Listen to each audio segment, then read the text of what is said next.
Kat, can you open the bonnet for me, please? Yep, I'll just jump inside and open up the bonnet catch.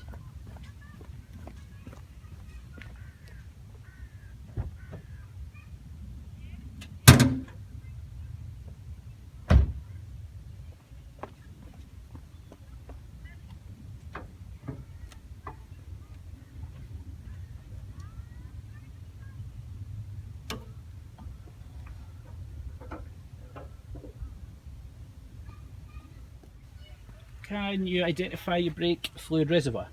Yep, that's just right here. Lovely. And can you tell me how you would check the levels on it? This one as well has max and min on it, and the level should just be in between those two. Okay, can you identify the engine oil dipstick and how you would check the levels? That's right here, it's also yellow.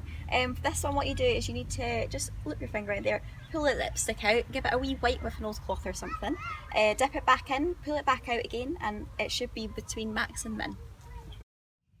Okay, can you identify the windscreen washer reservoir and tell me how you would check the levels? Of course, that's just this yellow one right here, and this one doesn't have any markings on it at all, so it's advised to just check it regularly about once a week.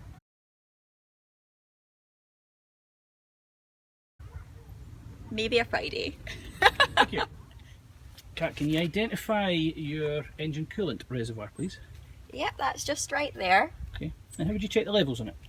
It should say on the side, which does, max and min, and your levels should just be in between that. That's great, thank you, Kat. Can you just close the bonnet for me, please? Of course.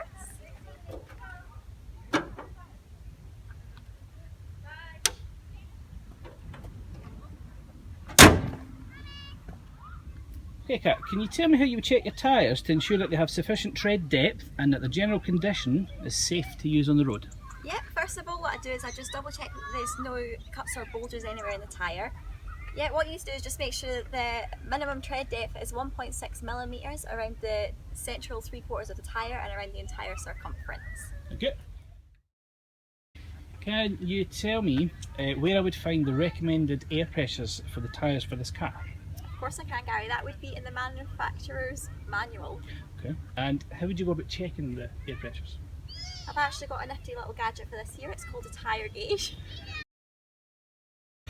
This you can get from Halfords, that's where this comes from. It's quite cheap and it's always useful to have in your car. Okay. When should you check them, hot or cold? You always need to check them when they're cold. Remember to always check your spare tyre as well as your main 4 tyres. You simply unscrew the cap, plug this in, and then always remember to put the cap back on when you're done. Kat, can you show me how you would check that your direction indicators were working, please? Yeah, what I'll do is I'm just going to get inside the car, I'm going to turn on the hazard warning lights, and I'm going to give a walk around the car, double check that they're all working.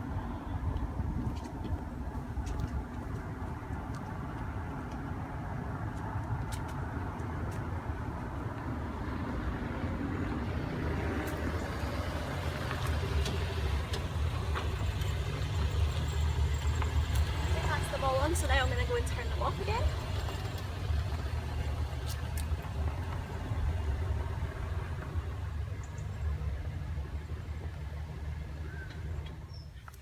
Okay, Kat, can you show me how you would turn the headlights on, please? Yeah, I'll just jump in the car, I'll turn the ignition on, and then I'll turn the headlights on and just check that they're working.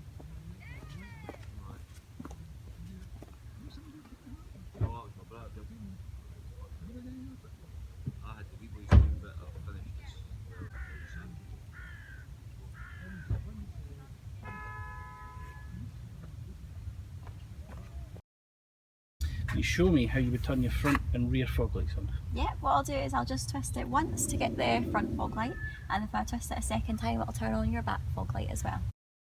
Can you tell me when you would use your fog lights? Yeah, you'd always use your fog lights if you've got 100 metres or less of vision ahead of you. Okay, Kat, can you show me how you'd wash the windows front and rear, please? Yeah, what I'm going to do is I'm just going to get inside the car, I'm going to turn the ignition on, and then I'm going to just squish the windows.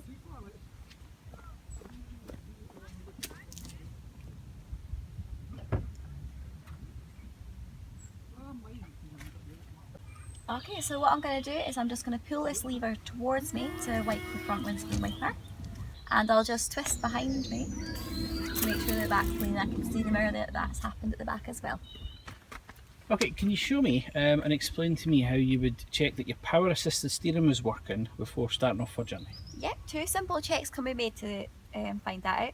First of all, with the engine off, you just pull on the steering wheel and it should be tough. As you can see, I'm struggling to move that there. And then the second thing that you do is you just turn the engine on, and what you'll do is you'll notice now that it's much more easier to move. Okay. Okay, can you show me how you would check the parking brake for excessive wear? Make sure you keep safe control of the vehicle. Yep, all that I have to do for this is the safety part. I'll just press down on the foot brake there. Then what I'll do is I'll take the handbrake off, and then I'll pull it back on and pull it right to the top, making sure it's not at the end of its working travel. Okay, can you show me where the horn is in this car? Yeah, it's right here in the centre with the little horn picture, and if you just press down like so. Okay, can you tell me how you would check your brake lights are working? I can assist you with this one. Okay, thank you. What I'm going to do is I'm just going to get into the car, I'm going to turn the ignition on and press on the brakes a couple of times. If you could please just check and make sure that they're lit up and give me a shout to let me know. Okay.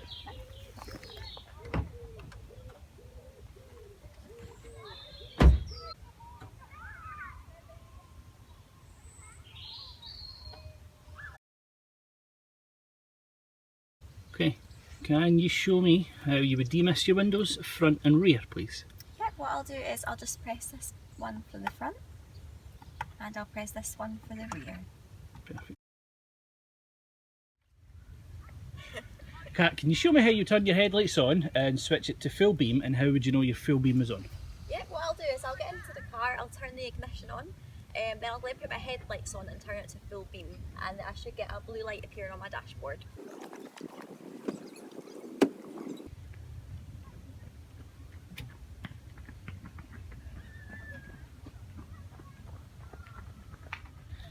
Can you tell me how you would check that your brakes are working before starting a journey?